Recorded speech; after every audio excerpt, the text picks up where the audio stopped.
and this is part 3 of The Lady of the Tiger.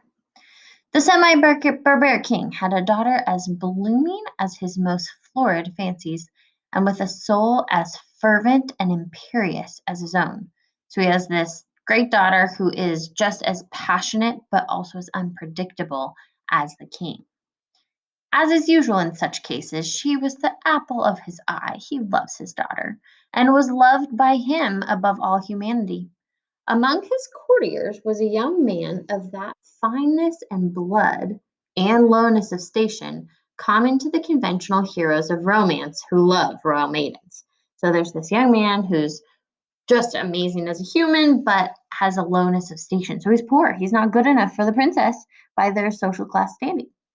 This royal maiden was well satisfied with her lover, for he was handsome and brave to a degree unsurpassed in all this kingdom, and she loved him with an ardor, a great love that had enough of barbarism in it to make it exceedingly warm and strong.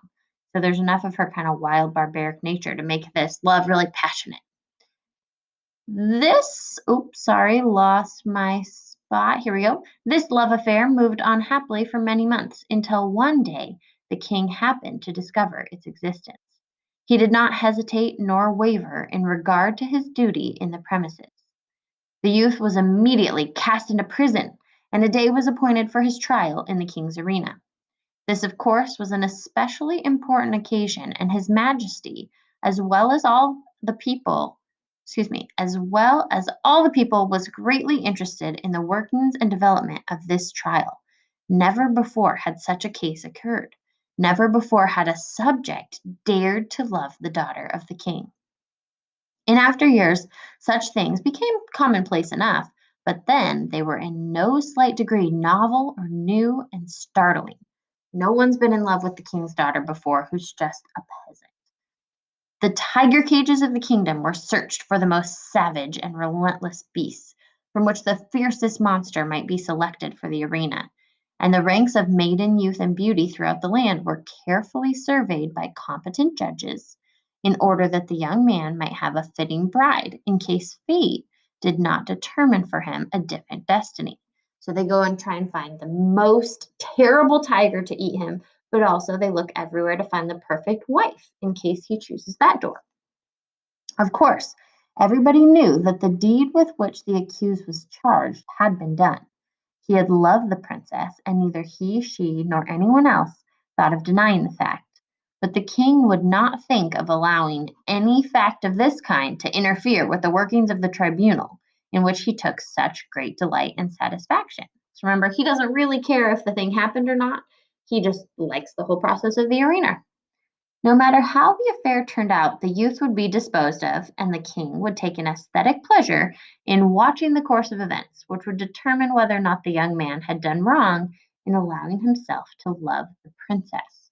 So no matter what happens, the guy either gets married off or eaten, so the king doesn't have to deal with it anymore, and he likes to watch the process.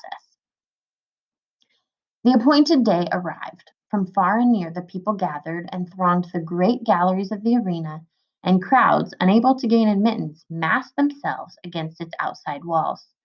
The king and his court were in their places, opposite the twin doors, those fateful portals so terrible in their similarity. All was ready. The signal was given. A door beneath the royal party opened, and the lover of the princess walked into the arena.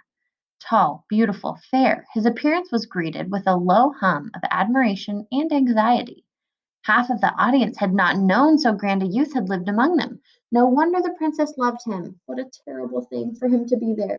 So they see this young man and they're like, oh, he's so wonderful and he's so nice looking. And oh, what if he chooses the tiger, right? The audience is stressed. As the youth advanced into the arena, he turned, as the custom was, to bow to the king. But he did not think at all of that royal personage. His eyes were fixed upon the princess, who sat to the right of her father. Had it not been for the moiety of barbarism in her nature, it is probable that the lady would not have been there, but her intense and fervid soul would not allow her to be absent on an occasion in which she was so terribly interested.